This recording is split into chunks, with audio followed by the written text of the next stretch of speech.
Chers amis, bonjour. Bienvenue à cette émission Appel de l'aurore. Vous me reconnaissez, mon nom est Marie-Josée Roux.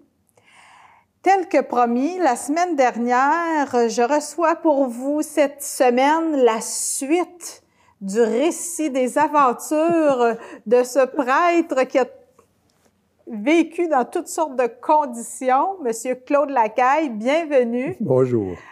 On s'était arrêté la semaine dernière à l'épisode où tu étais missionnaire en Équateur, où tu faisais école avec des jeunes de la JEC.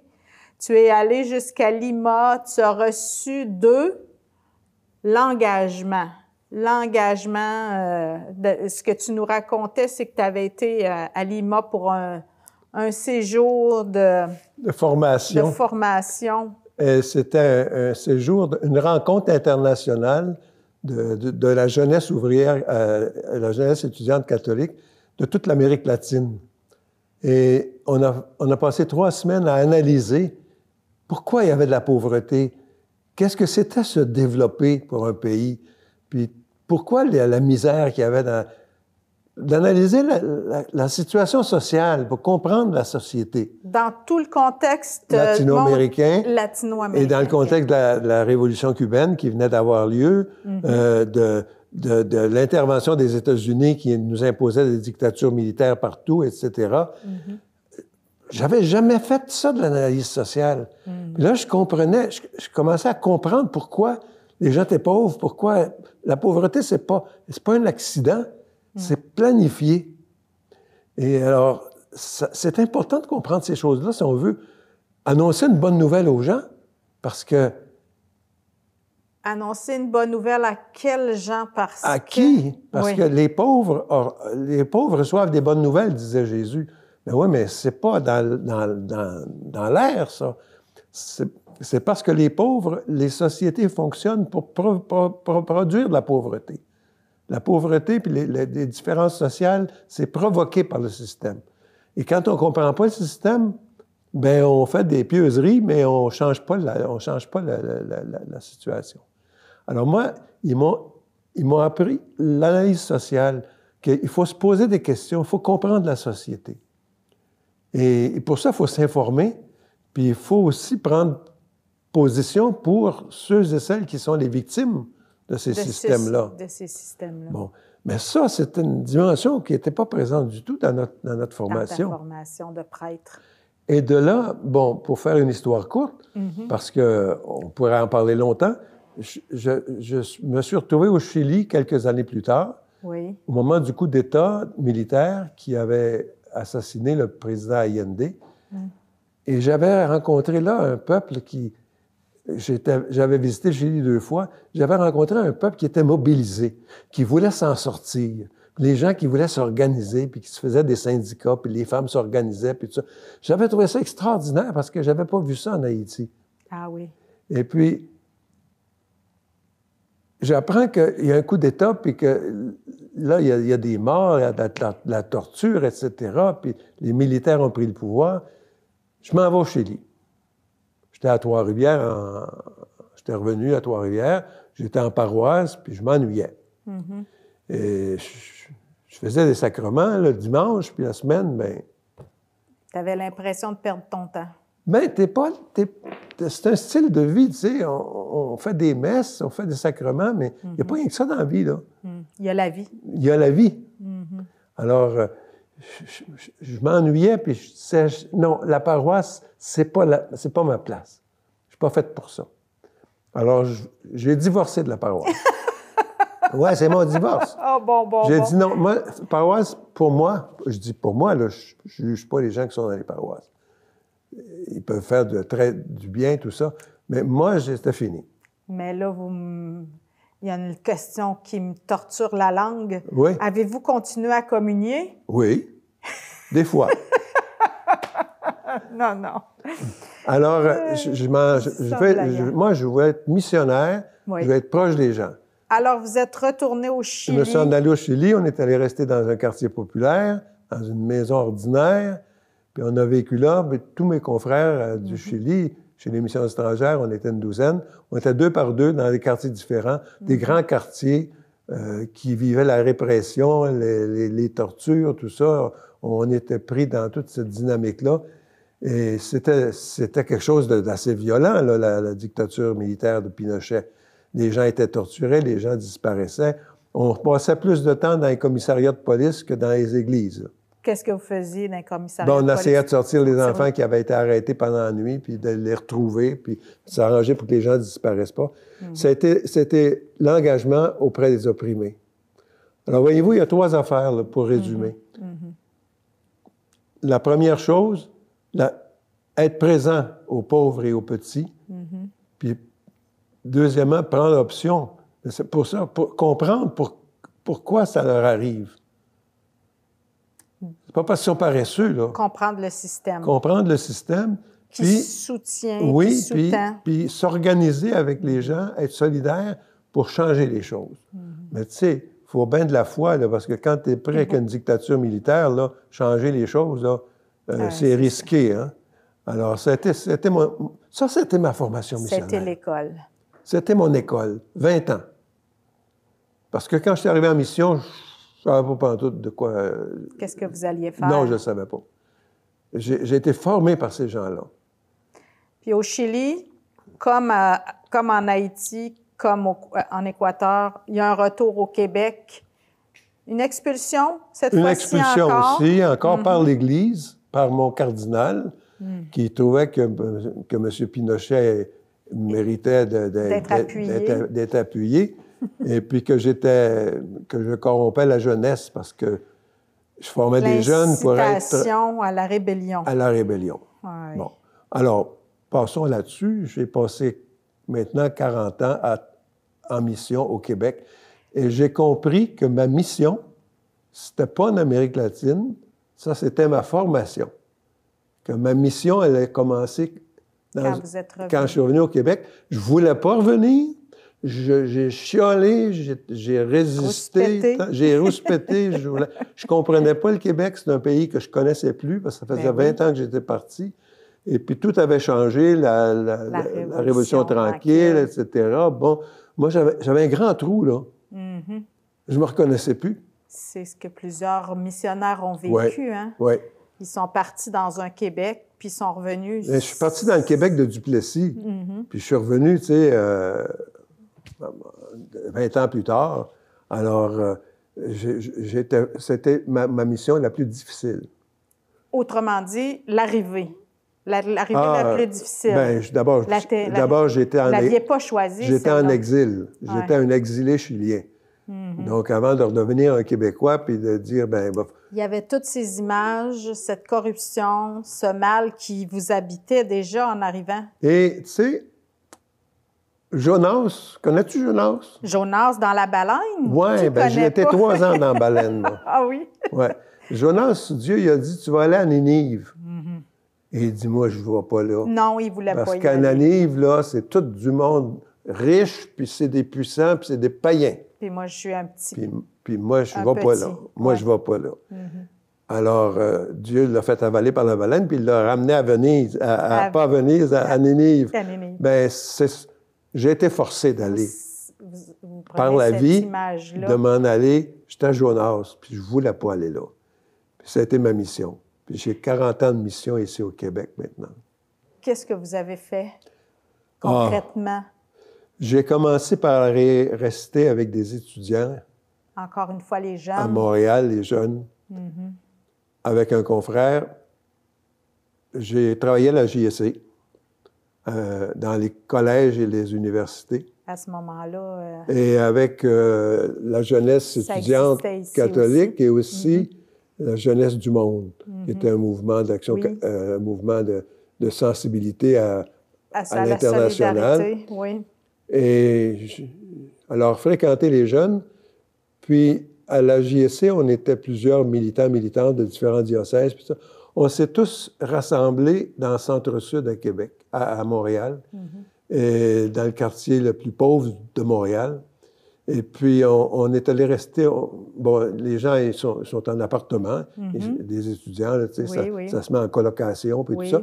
On s'est loué un appartement dans le Centre-Sud, puis on était 5 qui vivaient ensemble, des colocataires. Et j'ai été vivre pendant 3 ans avec des étudiants et des étudiantes. 2 filles, une qui était en sciences politiques, l'autre en sciences de l'éducation, puis un autre un garçon qui était étudiant en théologie. Et là, j'ai commencé à écouter ce qui se passait. Je ne comprenais même pas le langage. Ben non, ça a tellement changé.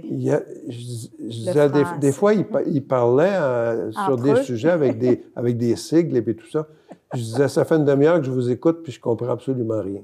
Mais il disait, Claude, ça n'a pas de bon sens. On parle français. Oui, mais je ne sais pas de quoi vous parlez.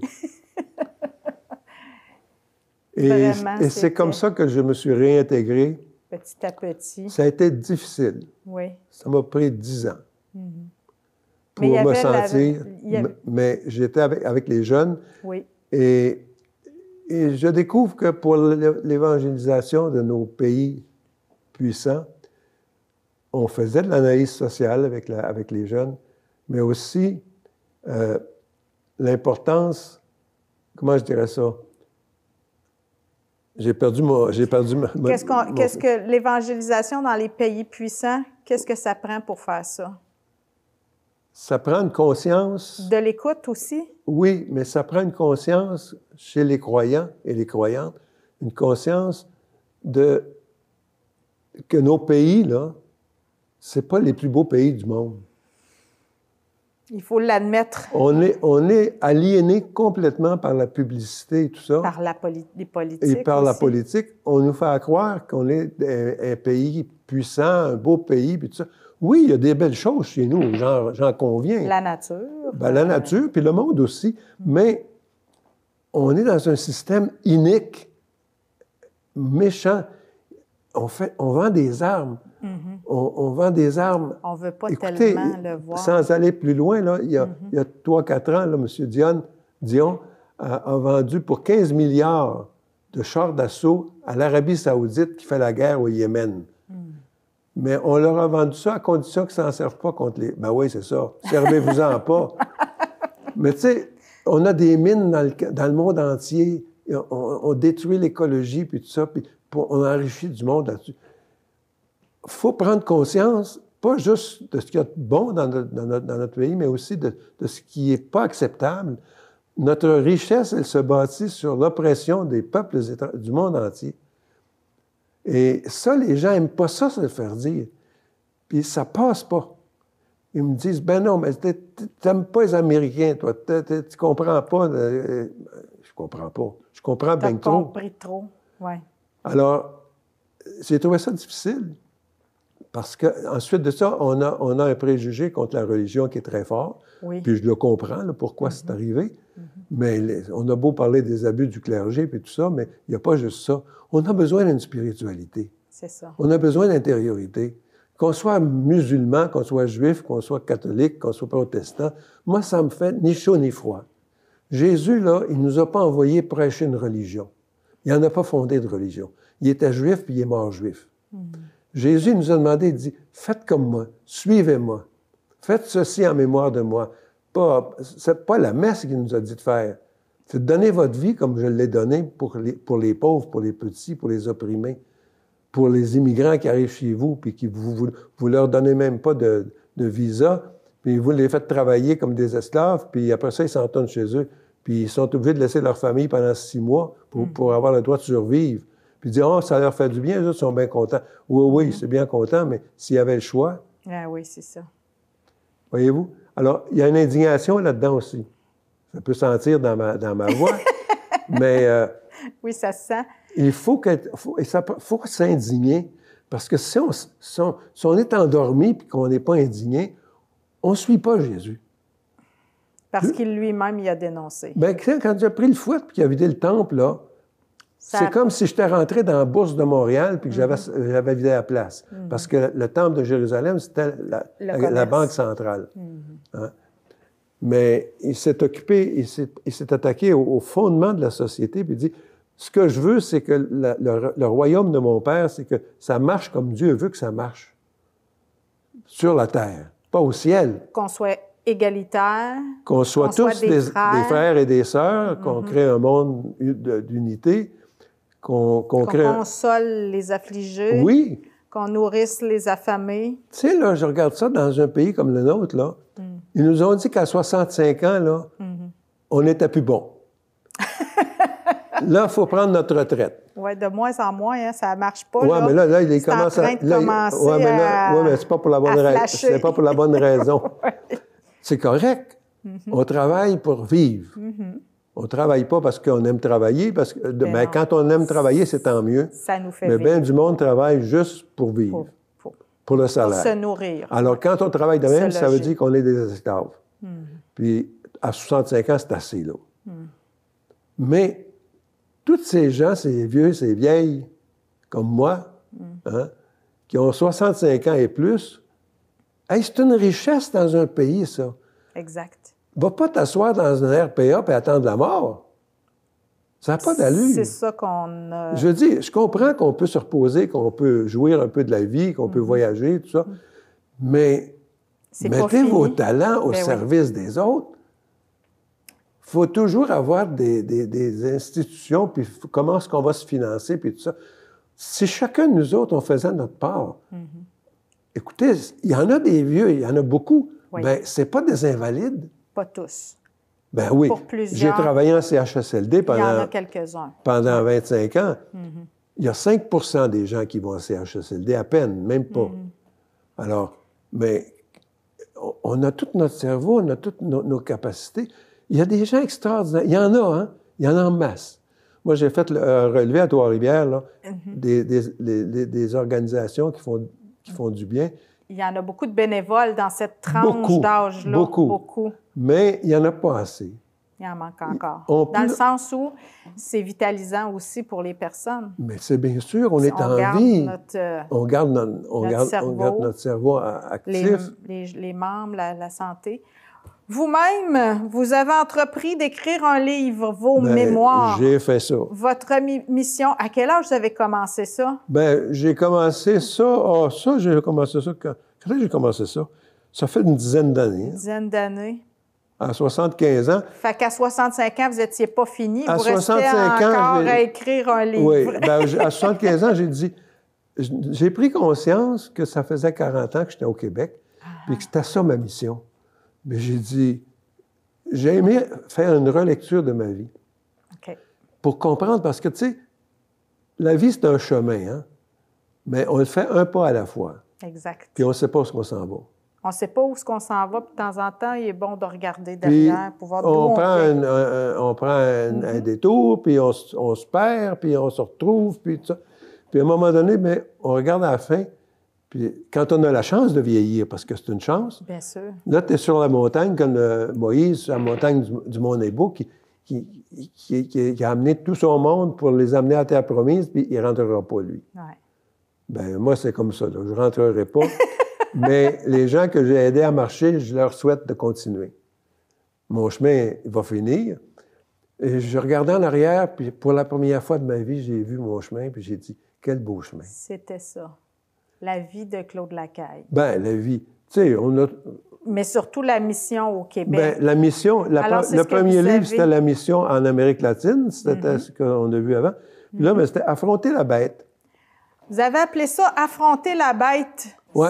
Parce que vous êtes encore en réaction. Non, je ne suis pas en réaction, je suis en action. Ah, bon. C'est bon. J'ai mis un taureau sur la couverture. Le taureau et la petite fille, hein? Le taureau, c'est l'image qu'on connaît. Le taureau, c'est à New York, ça, c'est devant la bourse. Et ça représente la puissance capitaliste américaine. Et c'est un gros taureau qui est puissant, qui est menaçant.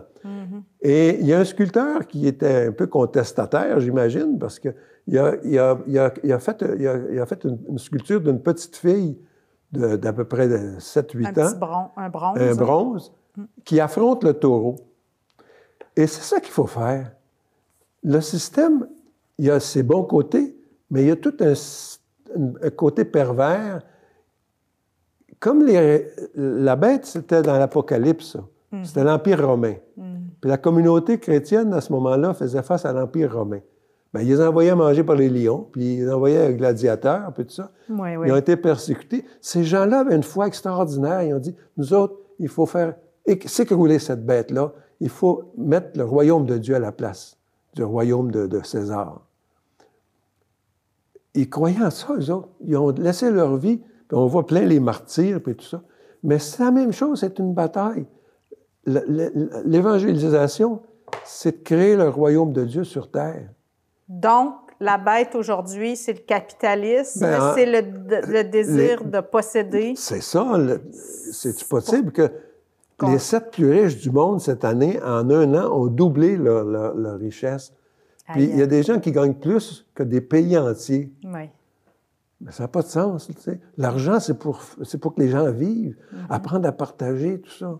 Alors, c'est ça, affronter la bête, puis, mais garder son sens d'humour, par exemple. Il ne faut pas toujours être enragé. Là. Célébrer la vie aussi. Célébrer la vie avec les gens, puis avec les petits. Ben, ça, j'ai appris ça là-bas aussi. Célébrer, fêter. Qui sont les petits ici au Québec, selon toi? Bien, il y en a plein. Écoute, moi, je suis pas capable d'accepter qu'il y a des gens qui dorment dans la rue à Trois-Rivières, puis à Victo-Emblème.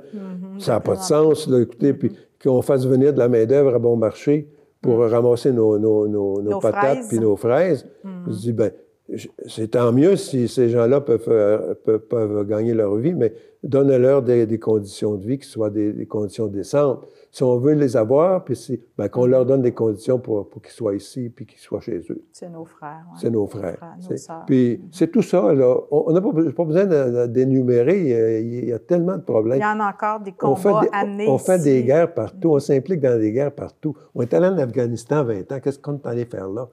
Sauver les femmes, voyons donc. C'est les talibans qui sont encore là après 20 ans. C'est ça. Puis on a jeté des tonnes de bombes sur ce peuple-là qui est complètement démoli. Alors, si on veut la paix, ce n'est pas les armes qui vont nous amener la paix. C'est le dialogue. Puis c'est l'acceptation des différences aussi. Puis, bien, on ne gagne pas toujours. On ne gagne pas toujours. Souvent, on ne gagne pas. Puis, quand on perd, bien, on a d'autres générations. Moi, je me dis, on a fait ce qu'on a pu. On a manqué notre coup bien souvent. Oui. On a fait ce qu'on a pu, puis on va s'en aller. Puis, bien, il y a les enfants puis les petits-enfants. On leur en a laissé du travail parce que ça serait plate pour eux autres s'ils arrivaient puis tout était organisé. Claude, j'ai l'impression que tu as appris toute ta vie. Apprends-tu encore? Ben oui, tous les jours. De la vie? Ben oui. Mais tout le monde a quelque chose à nous enseigner. Tout le monde. C'est impressionnant. Il s'agit de s'ouvrir. Faut être pour ça que je trouvais important d'être au ras du peuple, d'être avec les gens. Puis je regarde à Trois-Rivières, j'étais 25 ans en CHSLD. J'ai connu des dizaines de familles, des centaines de familles. Je pensais pas. Je m'étais occupé de la jeunesse révolutionnaire en Amérique latine. Là, je travaillais dans un CHSLD. J'aimais pas ça au début. Je comprenais rien. Je savais pas quoi faire. Ma mère m'avait dit, elle dit, va pas là. Elle dit, ils ont toute la bouche ouverte, puis tu n'écoutes pas pantoute.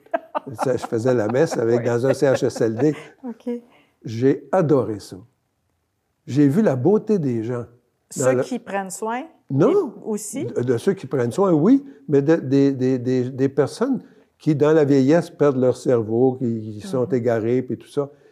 Ils sont beaux, ils sont belles. Ils ont une histoire aussi. Puis ils ont une histoire. Puis quand je faisais les funérailles, j'allais voir les familles, puis je disais, parle-moi de ton père puis de ta mère. C'est ça. Puis raconte-moi leur vie. Puis j'avais des larmes très souvent, parce que je disais, ces familles de Sainte-Marguerite, là. Oui. Ces gens-là ont un sens communautaire extraordinaire. Puis ils me racontaient ça, puis je disais, regarde, ta mère, là, elle a élevé 3 enfants, mais regarde tout l'amour qu'elle a donné. Exact. Mais elle a 17 petits-enfants aujourd'hui. Mais ça, c'est des millions de personnes demain. Il y a un legs. Il y a un legs. Elle a donné son esprit, son souffle.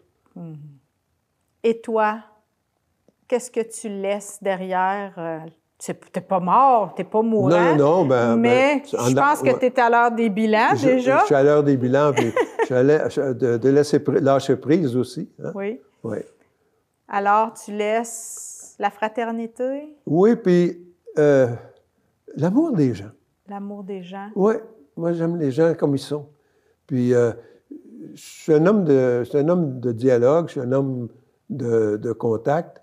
Je ne suis pas un organisateur, je ne suis pas un patenteux, rien, mais j'aime ça être avec les gens. Puis même en CHSLD, les premières années, j'ai trouvé ça dur, mais les gens m'ont éduqué. Et puis, j'adorais. Même les gens qui avaient de l'Alzheimer, par exemple, tout ça. Je disais, je ne fais pas de travail, moi aussi, je fais des câlins. Hein? La tendresse. La tendresse. La tendresse. C'est très important, puis ça a créé des liens extraordinaires. J'étais au Chili pour lancer mon premier livre il y a 7 ans, puis, avec Richard. Puis il était surpris de voir ça, lui aussi. Les liens qu'on a gardés avec ces gens qu'on a côtoyés, ça fait 50 ans que je suis parti. Ces petits-enfants qui nous recevaient, il dit, ils t'ont pas connu, eux autres. Ouais. On est en famille. Il y avait une filiation. Il y a un amour. Une fraternité. Puis c'est ça qu'il faut faire. On n'est pas là pour leur dire quoi faire. On n'est pas là pour les moraliser, pour leur dire qu'ils sont des pécheurs, puis tout ça. On est là pour vivre ensemble. Ce que j'entends, Claude, que tu dis, c'est que finalement, un chrétien, c'est quelqu'un qui tisse des liens. Ben oui. Aimez-vous, aimons à l'extrême le texte de Saint Paul qui nous dit si je n'ai pas l'amour, je n'ai rien, c'est du vent. Hein? Aimez-vous à l'extrême, ben c'est ça. Puis c'est ce que tu vas laisser. Une passion pour l'humain. Pour l'humanité, pour les humains. Merci, Claude. Merci d'avoir partagé avec nous ta passion pour l'humain. Merci de ton passage à cette émission. Ça me fait plaisir. Merci de m'avoir enrichi de ton parcours, de ce que tu es, de ce que tu as vécu. Puis là, en terminant, j'espère que je vais avoir moi aussi droit à un de tes câlins. Alors, merci. Je vous câline, je vous embrasse à travers la caméra tous et toutes. Et puis, je vous dis à la semaine prochaine. Au revoir.